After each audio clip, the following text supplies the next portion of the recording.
How would the president deal with this if Biden actually decides to run? Here you have his current vice president against his former Secretary of State. Yeah. Well, there's not an insignificant if in that question. And I think that's what everybody is pretty interested to find out, is what decision the vice president is going to make.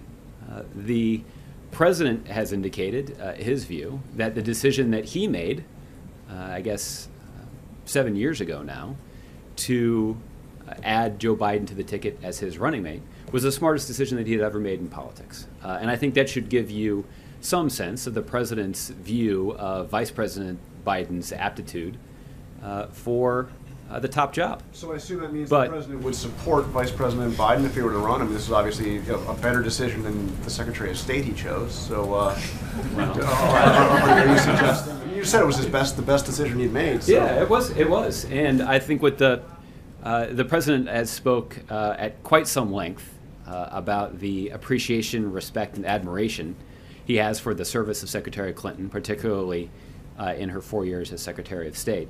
Just not his best decision. Well, again, I think all of you and your coverage of some of the president's comments about Secretary Clinton have noted how warm those comments were.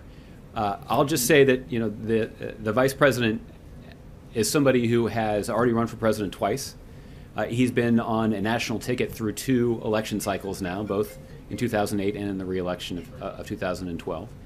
And so I think you could make the case that there is probably no one in American politics today who has a better understanding of exactly what is required to mount a successful national presidential campaign.